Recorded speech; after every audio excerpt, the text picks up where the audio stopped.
Hello friends. सोचिए, अगर कोई ऐसा इन्वेस्टमेंट प्लान हो जो पूरी तरह से सेफ हो, गवर्नमेंट गारंटीड हो और जिस पे मिलने वाले इंटरेस्ट और रिटर्न दोनों टैक्स फ्री हो, तो कैसा रहेगा? जी हाँ दोस्तों, ऐसा एक प्लान मौजूद है और उसका नाम है पीपीएफ यानी कि पब्लिक प्रोविडेंट फंड। भारत में कई लोग इस स्कीम में अपने फ्यूचर को सिक्योर करने के लिए, टैक्स बचाने के लिए एंड साल दर साल पैसा बढ़ाने के लिए इन्वेस्ट करते हैं। तो आज के वीडियो में हम जानेंगे कि पीपीएफ अकाउंट क्या है, इसे कैसे खुलवाया जा सकता है और क्यों ये हर भारतीय के फाइनेंशियल प्लानिंग का एक अहम हिस्सा होना चाहिए। So let's begin.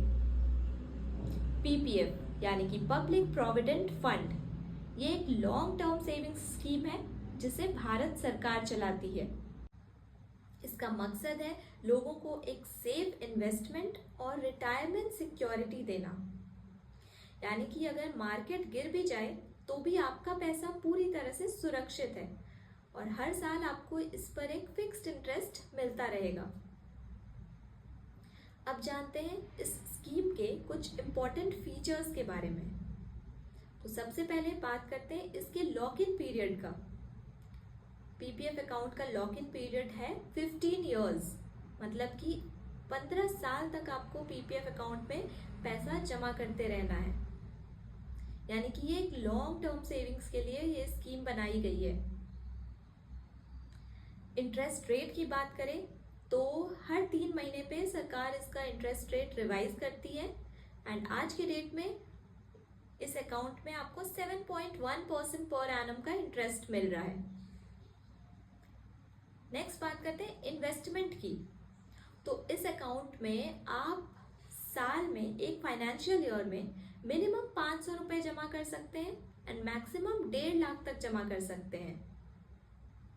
ये पैसे आप चाहें तो एक बार में जमा कर सकते हैं, लाइक एक फाइनेंशियल ईयर में एक बार में आपने 1.5 लाख तक जमा कर दिया, या जो भी अमाउंट आपने सोचा है वो आपने जमा किया, या फिर आप इंस्टॉलमेंट्स में भी जमा कर सकते हैं। अगर आप चाहते हैं कि हर महीने आप पैसा थोड़ा थोड़ा करके जमा करें तो वो भी आप कर सकते हैं। मैक्सिमम 1.5 लाख का लिमिट है। नेक्स्ट बात करते हैं टैक्स बेनिफिट्स की। तो इस अकाउंट की सबसे बड़ी खासियत ये है कि इसमें आपको सेक्शन 80C के तहत टैक्स डिडक्शन मिल जाता है। 1.5 लाख रुपए तक का टैक्स डिडक्शन मिल सकता है एंड इसमें जो आपको इंटरेस्ट मिलेगा एंड जो मैच्योरिटी अमाउंट मिलेगा उस पर भी कोई टैक्स नहीं लगेगा। तो ये इस स्कीम का सबसे बड़ा एडवांटेज है। अब अगर बात करें इसके विड्रॉल की, तो 5 साल के बाद कुछ स्पेशल कंडीशन में आप ये पैसे उठाकर इस अकाउंट को बंद कर सकते हैं। स्पेशल कंडीशन क्या है? अगर किसी को अपने हायर एजुकेशन के लिए पैसा चाहिए, या फिर अगर कोई किसी सीरियस इलनेस से गुजर रहा है तो वो इस अकाउंट को बंद कर सकता है एंड सारे पैसे विड्रॉ कर सकता है। आप पीपीएफ अकाउंट पर लोन भी ले सकते हैं। अगर आप पैसे विड्रॉ नहीं करना चाहते हैं तो आप जिस दिन आपने अकाउंट खोला है उसके 3 साल के बाद, 3 साल से लेकर 6 साल के बीच में आप इस पर लोन भी ले सकते हैं एंड 7 इयर्स के बाद, अकाउंट खुलने के 7 सालों के बाद आप 50% ऑफ मनी को विड्रॉ कर सकते हैं। और अगर आपको बीच में विड्रॉल की ज़रूरत नहीं पड़ी तो आप इस अकाउंट को 15 साल तक चलाइए एंड 15 साल के बाद आप चाहें तो आप सारे पैसे विड्रॉ कर लीजिए। अगर आपको मन है कि आप और एक्सटेंड करना चाहते हैं तो आप 5 सालों के लिए और एक्सटेंड कर सकते हैं। इसको 5-5 साल का पीरियड के लिए आप इसको एक्सटेंड करते रह सकते हैं। जब आप इसको एक्सटेंड करेंगे तो आपके पास 2 ऑप्शन रहेंगे। या तो आप जो भी आपको मैच्योरिटी अमाउंट मिला आप उसको बस रहने दें, आप और पैसा न डालें, आप उसको 5 साल के लिए एक्सटेंड कर दें। दूसरा ऑप्शन है, आप चाहते हैं कि आपका जो मैच्योरिटी अमाउंट है वो तो रहेगा ही एंड उसके अलावा भी आप हर साल पैसे डालेंगे, तो वैसा भी आप कर सकते हैं। अब इसको खोल कैसे सकते हैं ये अकाउंट?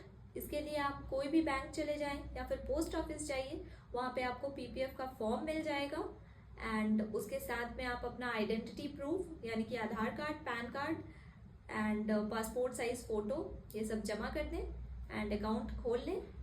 आजकल आप ऑनलाइन भी नेट बैंकिंग या फिर मोबाइल बैंकिंग ऐप्स के थ्रू भी घर बैठे ही अकाउंट खोल सकते हैं एंड इसे कोई भी खुलवा सकता है। लाइक आप माइनर के नाम पे भी ये अकाउंट खोल सकते हैं। मान लीजिए आपके छोटे बच्चे हैं एंड आप चाहते हैं कि उनका फ्यूचर सिक्योर हो जाए। लाइक अभी वो मान लीजिए 5 साल का है, तो आप चाहते हैं 15 साल बाद जब वो कॉलेज जाए तो उस टाइम पैसे की ज़रूरत पड़ेगी, तो आप उसके नाम पे ये अकाउंट खुलवा सकते हैं।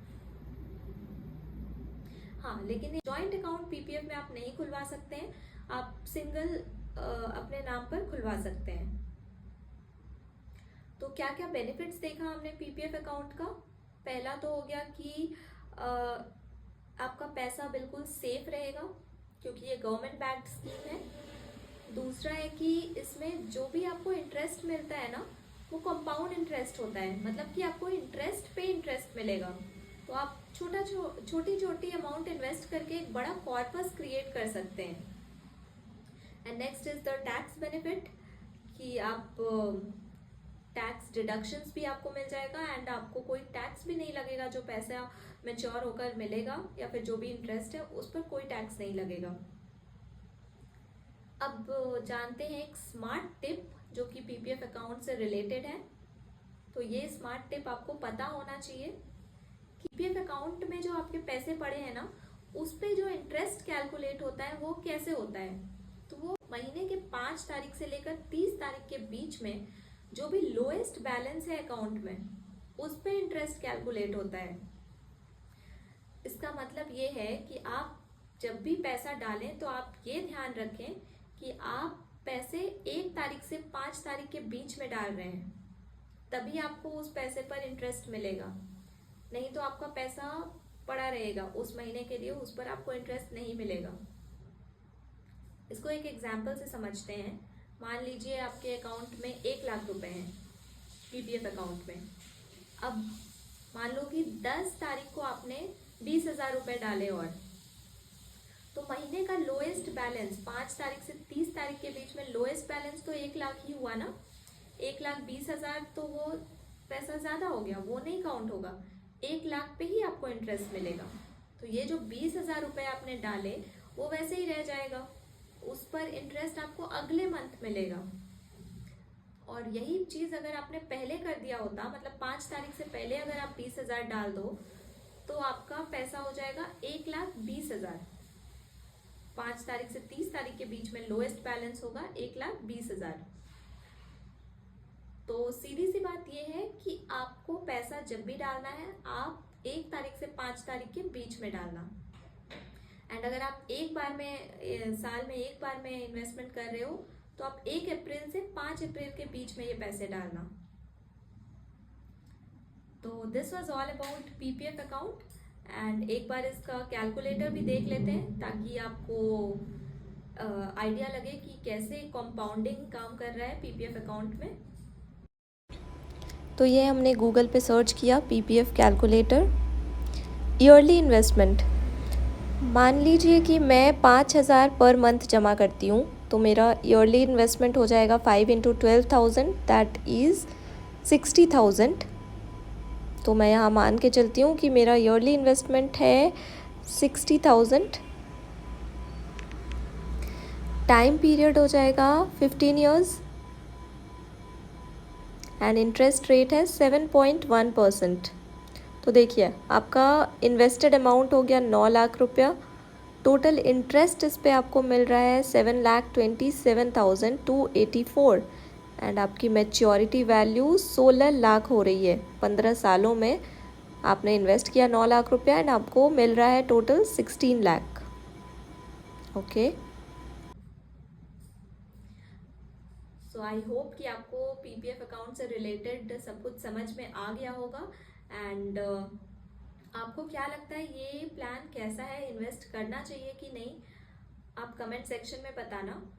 क्योंकि इसका एक डिसएडवांटेज ये है कि इस पे जो इंटरेस्ट मिलता है वो फिक्स्ड नहीं है, मतलब सरकार इसे बदलते रहती है।